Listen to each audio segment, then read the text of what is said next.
You're watching South Asian Newsline and here are the top stories we are tracking for you on Thursday, the 16th of October. India reacts to Trump's claim that PM Modi made a Russian oil promise. Sri Lanka's PM meets India's foreign minister in New Delhi to boost ties.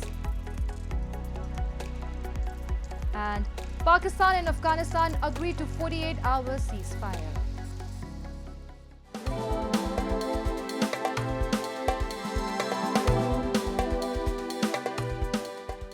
And now for all the details. India on Thursday responded to comments made by US President Donald Trump about Prime Minister Narendra Modi's assurance to halt Russian oil purchases, stating that the country's energy sourcing is guided by its national interests and the need to protect Indian consumers. India's Foreign Ministry spokesperson Randhir Jaiswal in a statement said that where the US is concerned, we have for many years sought to expand our energy procurement. This has steadily progressed in the last decade. His remarks came after President Trump's claim that the Indian Prime Minister had assured him that the country would stop purchasing oil from Russia, describing it as a big step to efforts to increase global pressure on Moscow. Meanwhile, Russia on Thursday said that it was confident its energy partnership with India would continue. Our energy resource is in demand, it's economically advantageous and practical, and I'm confident that our partners will continue to work with us in track and develop energy cooperation, Russia's Deputy Prime Minister Alexandra Novak said, referring to India. Moving on. Sri Lanka's Prime Minister Harini Amarasuriya arrived in New Delhi early Thursday morning for her maiden visit to India after assuming office. She met India's Foreign Minister Dr. S. Jaishankar later in the day, marking a key engagement during her official visit. In a post on X, Jaishankar reaffirmed India's continued support to Sri Lanka and informed the discussions centered on strengthening cooperation in education and capacity building. Amarasuriya, a distinguished alumna of the Hindu College of Delhi University, also visited her alma mater. Her first visit was packed with formal ceremonies, vibrant cultural performances, and heartfelt interactions showcasing the deep bond between the two nations. Amarasuriya, who is also the Education Minister of Sri Lanka, will visit IIT Delhi as well as Niti Aayog on Friday to explore avenues of collaboration in the domains of education and technology. She will also call on India's PM Modi on Friday to advance the deep and multifaceted bilateral ties. Well, I think India has done that amazingly well. The digitalization of the governance systems, making the public sector digitalized. I think India is actually an excellent example of how digitalization can lead to more accountable governments, more accessible, transparent systems. So I think this is something that we are looking at. We are looking at India to see how we can do the same thing in Sri Lanka. But I also am my friends sometimes have called me a late adapter to technology. I'm very skeptical of technology as a fix for everything.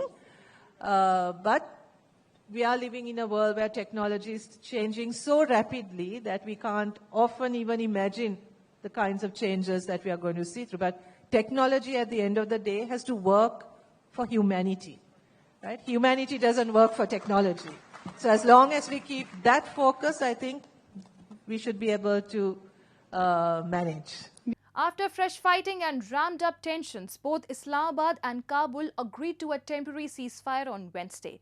The clash, however, has left more than a dozen civilians dead and 100 wounded, with each side accusing the other of launching ground attacks, shattering a fragile peace. The recent friction between the neighbors erupted after Islamabad demanded that the Afghan Taliban administration to act against militants that it claims are launching attacks inside Pakistan from safe havens in Afghanistan.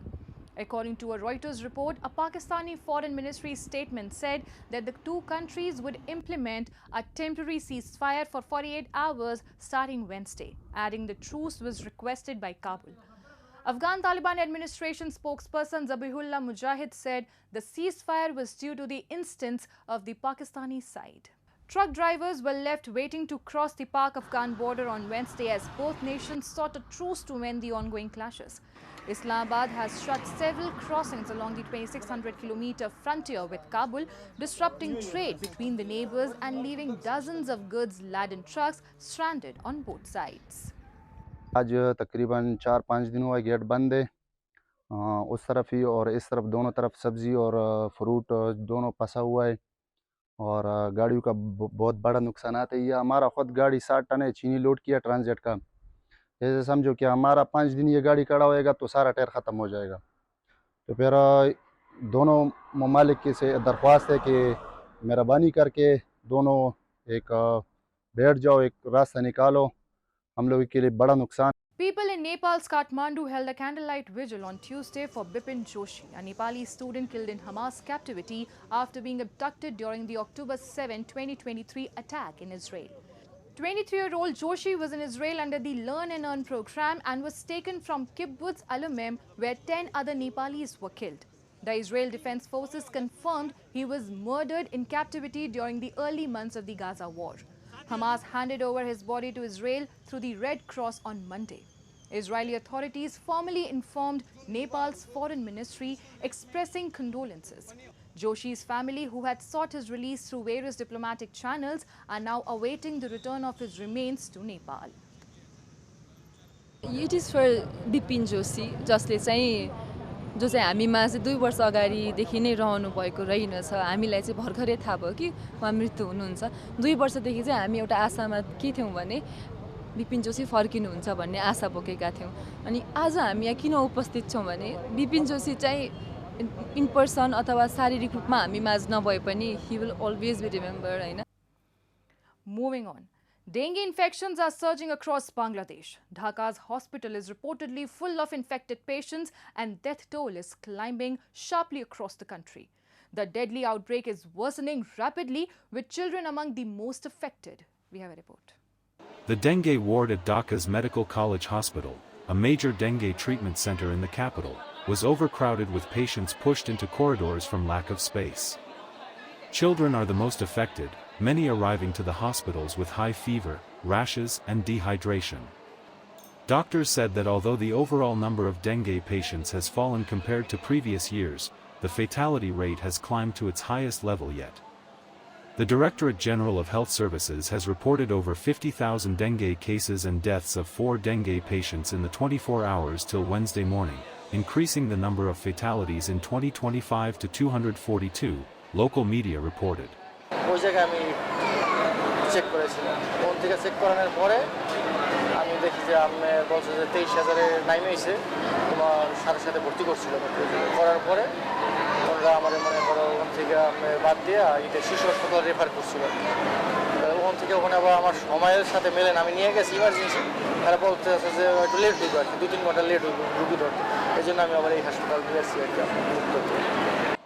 Hospital records showed that about 15% of the more than 1,200 patients admitted to the 500-bed facility were suffering from dengue, most of them children.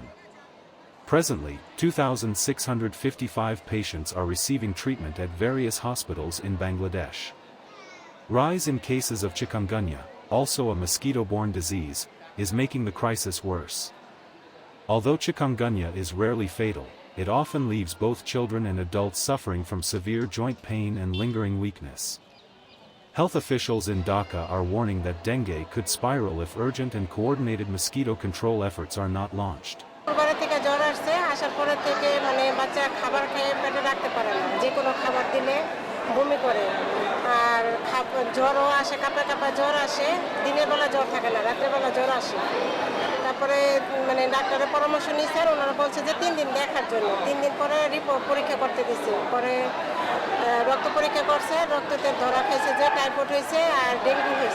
As the Hindu festival of lights, Diwali, approaches, artisans in India are working round the clock to meet the growing demand for traditional earthen lamps.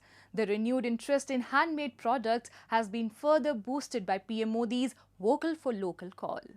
With the Festival of Lights around the corner, potters in India's Prayagraj and Bikaner are busy crafting thousands of diyas or earthen lamps of all shapes and designs. Demand has surged this year as people increasingly prefer traditional, eco-friendly lamps over plastic or electric alternatives. Artisans say Prime Minister Narendra Modi's call to use Swadeshi products has played a major role in reviving the traditional pottery trade. Many buyers are consciously choosing handmade diyas, clay idols, and other local products to support rural craftsmen and promote Indian culture. Market में तो अच्छी demand है दिवाली की, लोग ज्यादा मांग रहे हैं और ऑर्डर है भी हमारे पास, मगर पूरा नहीं कर पाते। थोड़ा बहुत जिसको जिसको जो पहले दिए रहते हैं उसको देना पड़ता है, तो कुछ न कुछ तो देते ही माल। Diwali, celebrated to mark Lord Ram's return to Ayodhya after 14 years of exile, symbolizes the victory of light over darkness. As markets bustle with festive energy, the glow of these handmade diyas reflects both the spirit of celebration and the resilience of India's traditional artisans. इस बार दीपावली को उम्मीद तो बहुत ज़्यादा है। जिस तरह मोदी जी ने कहा होगा कि स्वदेशी अपनाओ, पूरे भारत में कहा होगा कि स्वदेशी अपनाओ, ये कुम्हार जो मिट्टी बनाने के काम करते हैं इनका भी गुजारा हो सके। And that's all in tonight's edition. We will see you same time tomorrow. Till then, good night.